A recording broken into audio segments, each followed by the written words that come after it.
大家好，欢迎回到看跨境阿米秀。我们继续在全球电子商务的鼻祖eBay 总部去做我们更多的这个采访。Hey guys, welcome back to Ami Show. Now we are still in the, let's say, the master, the original of e-commerce of global countries, which is in eBay. All right, so we have Jeff here, a nice guy, an interesting guy. We are talking something else. I will show you later. Nice to meet you, Jeff. Pleasure to meet you. Okay, so Jeff. What's your apartment made for? What's your main jobs? So my main objective here at eBay is I'm the head of over clothing and shoes here at eBay. So I manage over those categories, a team of people who work with buyers and sellers and brands on the platform. Fashion category. You know what? I was starting this business by 2003, and I quit it in 2014. So I spent almost 10 years in this fashion line, and I really get tired of it. It's fast. It's fast. It's growing fast, and you never know where you lose money.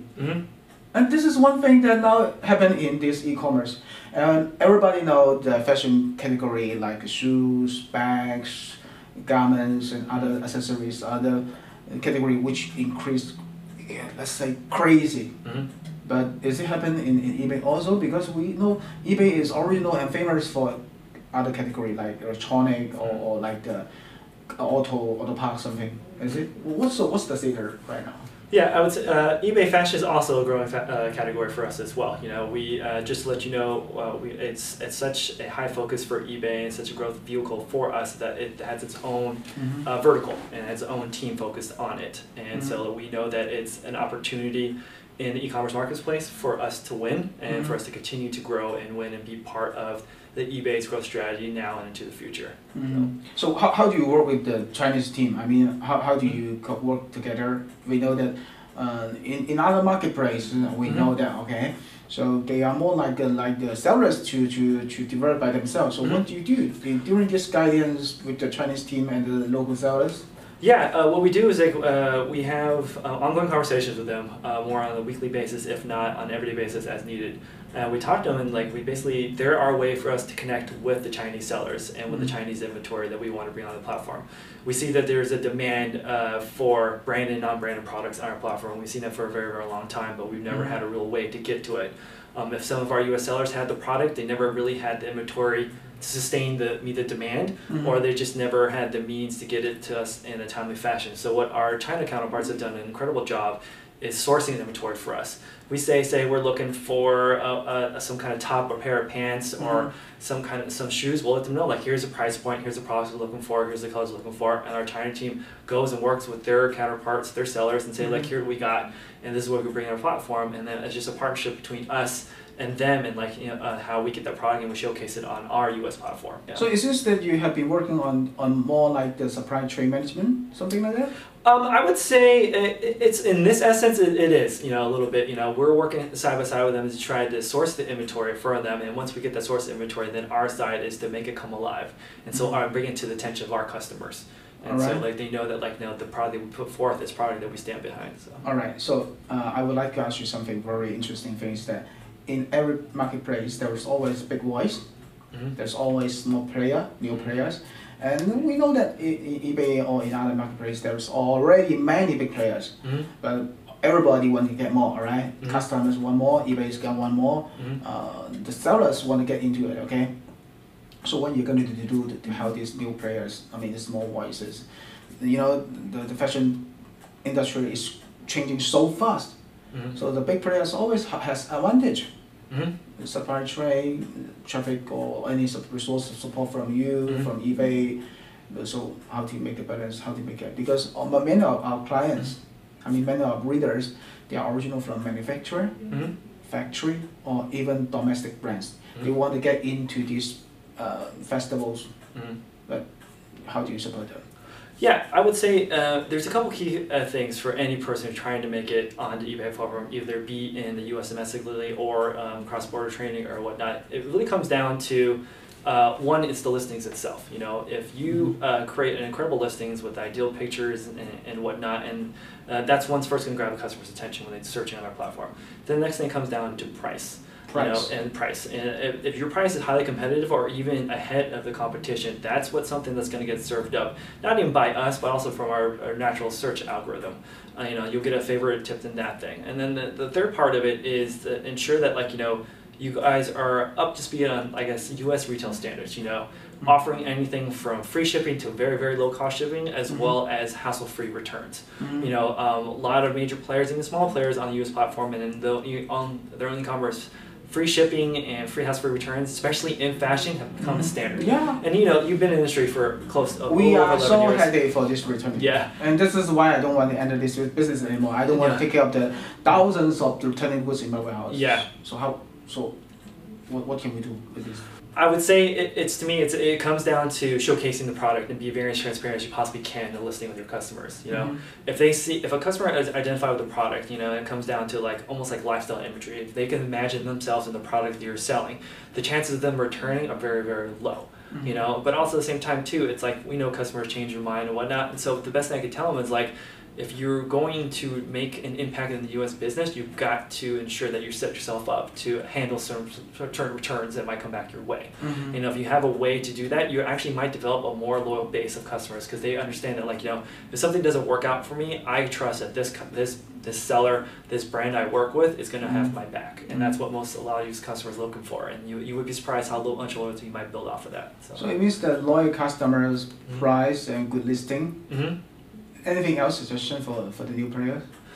I would say the other thing is, especially for our China sellers and our cross-border tradings, is the key thing that's probably is shipping. You know, shipping. I would say we've seen time after time, we've seen a lot of engagement with our cross-border trading listings, but we haven't seen the conversion. And what we've come down to is some of these listings just aren't utilizing shipping channels fast enough. When a customer sees anywhere between 7 to 14 days shipping lead time, that factors into their thought process. You know, even though it might be free, do I really want to wait up to 2 weeks to receive this product, or do I want to pay a couple dollars more? I don't want to wait. Exactly, you want to wait. And you know, and some other marketplaces have embedded in our U.S. customer mindset that, like, you know, 2 weeks is too long. Yeah. 2 days is standard. Exactly. And so it's like, to our counterparts out there, it's like, if there's some way you can utilize forward deployment of your inventory, utilize a warehouse and keep a house here, we know that it will change your conversion up to see a lot of growth in that. So logistic. Local service. Local service, I think, is a key thing. Like, we've seen some of our cross-border traders who have utilized forward deployment have seen better conversions than others have. So there's something else I would like to ask you. So when the new player enter this market, they will always have the leading time. Then after the leading time, they will try to find their own weight. So during this leading time, what's the difference between the support from the Chinese team and your team? I would say the support is probably one and the same. You know, it's like what the China team is looking for is the same thing we're looking for. We're pretty lockstep with our China team in terms of like trying to push forward our China sellers. You know, and so like if our China sellers are looking for more exposures and whatnot, we will try to create events for them. We'll try to create search result banners, try to push them in deals, try to push them in promoted listings and whatnot. Because, you know, at the end of the day, we're all one big global family, you know, and our job at the end of the day is to serve up the best product to our buyers who are looking for it.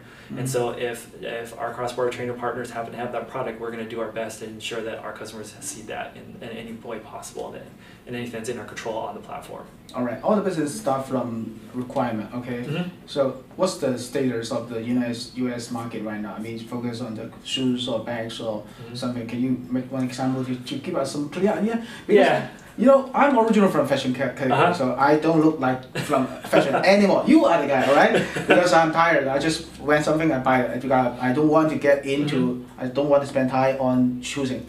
But in the online market, what's the trend right now? Because eBay has been changing these years. We know that. We see that it's become younger, energetic, more attractive. So fashion is always the leading category. What's the trend now? I would say there's 2 ways to look at the fashion business on eBay. There's one that's the trends that everyone's trying to get ahead of, like, you know, what's working, what's not. Oh, like I see that model wearing that. How do I get that? And I certainly can't afford $1,000 garment. How can I get something that's very close to it? You know, so I would say, in terms of staying on top of trends, it really goes down to fast fashion. You've seen fast fashion, how fast it's evolved. I was at the ground level of fast fashion in my previous career, and I've seen it how it evolved and fast where it is today. And so to me, it's keeping those, like, your factories as lean as possible in terms of being able to react as quick as you can. You know, maybe you keep a little more grayage in the factories more than you think of, so therefore you can read and react versus doing long production lines and produce something that might not sell. You know, seeing that's what's trending for us, that when we see something sell really well and pop something, it's because it's they see it somewhere. They either see it on an NBA player, they see it on the model, see it on TV somehow, somewhere that's correlated, and they'll search it for on eBay to find something really relevant close to it. Yeah. So that's one portion of it. So to those guys who are looking to stay on top of fast fashion, to me, it's like it's all about social content. You know, social content. Social content, and like you've seen it from Instagram, you see it in Twitter and Facebook and Snapchat. You know, a lot of people get their tips and clues of what's trending on fashion from those channels. And so, like, to me, it's like if you're looking for tips and you're looking for what to latch onto, it, I would say that's a great source to that. Like, a lot of people on my team are younger than me, and they point me to those same exact social channels. So. You know what? This is very interesting answers. You know, original from the offline, let's say fast fashion, all right? Like Zara or H&M, they have their own categories or data to record the changing of the elements or the trends. But right now, what we focus on the social media. So it means that is it anything else eBay will help us to get to know about this changing, or we have to dig in by ourselves?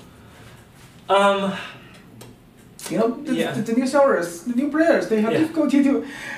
This is a fashion guy, okay, from the top to the up, he's fashion. But how he become fashion? I don't know, but it's fashion. So this is the way. So what can we do? Any more suggestions precisely? I mean, to me, it's more like you got to be really attuned to what people are talking about. You know, I would say the biggest trends right now is streetwear. You know, like in terms of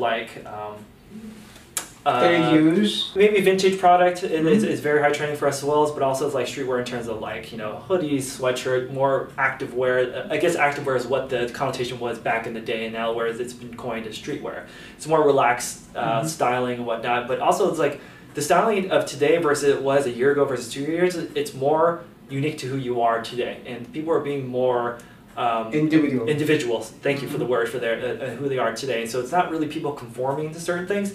But then if you look, you go out to a high school, you go out to college, there is a trend, but it's not a uniform. Everyone has to wear a button-up shirt. Everyone needs to wear joggers. It's like it's a certain aesthetic that they're looking for, you know. And everything comes down to comfort. You just become the same way everybody follows. But before that, you have every choices. Yeah.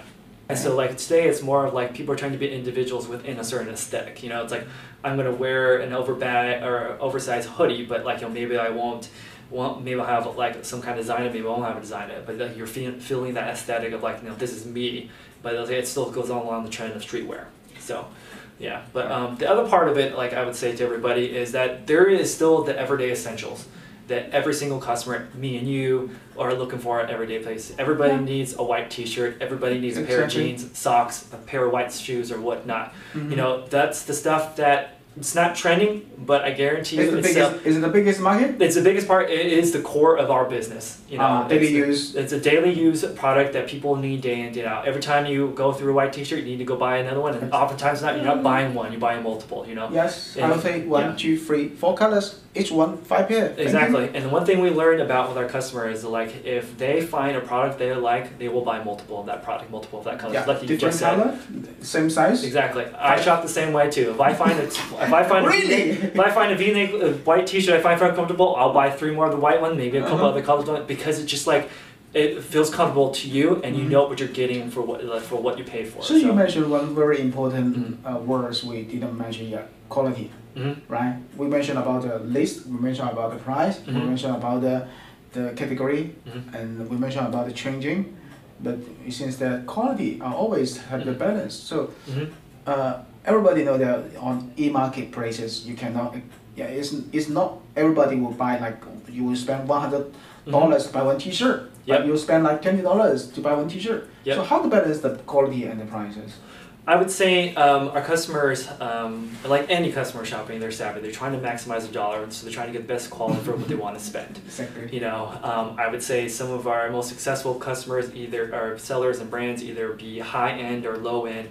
You know, they let them know what kind of quality to get, and then when the customers get it, they understand what they're getting paid for. You know, the ones that end up not working out too well is when they're trying to pass off something that doesn't equate to the price people are paying, and our customers are very, very attuned to that. You know, they're sensitive to price? They're not sensitive to price, but they're sensitive to the fact that they're not getting their money's worth, right? Right. So I would say, like, you know, at the time with like some of our sellers, or we've seen high returns, it's because we basically asked them, like, you know, like what is, we talked about price point, we talked about the quality. Is like the price that you're trying to sell this product for, is that warranted the quality of the product? And like, and more often than not, it's truthful conversation we'll have some with our sellers, and like, look, if this is the quality you're going to pass out for, this is, I tell you what, this is the demand for pricing the customer wants for it. However, you want to try to get that price, you might want to put a little more investment in the product you're either producing or what you're trying to go get. And so, like, I would say, like, quality goes a long way, not only to drive your sales, but also, again, to the loyalty. I kid you not, there is for every buyer, or sorry, for every brand, every seller we have on our platform, there is a loyalty base that buys 5 or more times, that drives about 67% of their sales. And so, like I said, it's very important, like, and it's something we talk about time after time, and the same thing applies for sellers all over the world. If you want to build your business, you need to build that loyalty base, and that starts with the product that you put out. So we talk about loyalty. You know, everybody just came to eBay because eBay is reliable, trustable, and with variety and funny. So what can else the players can get variety from the customer? We talk about logistic, we talk about after sales service, we talk about price, we talk about quality. What else we can do? I would say it's the other thing is just like it's a lot of testing and learning too. Like I would say, like even the biggest brands that are seasoned, who have a lot of data and a lot of smart people working out of their office, they never get it right the first time. All right. And so it's a lot of testing and learning to find that ground to what it is. And I know that sometimes that might be disheartening to hear some people starting new, and they might have a short window to get these things right. But I will, more times than not, the people who stick with it end up being successful on eBay, and I see it in the people I talk to on the daily. It's not even big sellers, big brands I talk to. I talk to a lot of brands and sellers who started off small, who've become big nowadays because they stuck with it, and they work with us and try to figure out what's the right thing for them and what's the right strategy for eBay. They need to pay before they get paid. I would say that's a great way to put it. Yeah. 看跨境就阿米。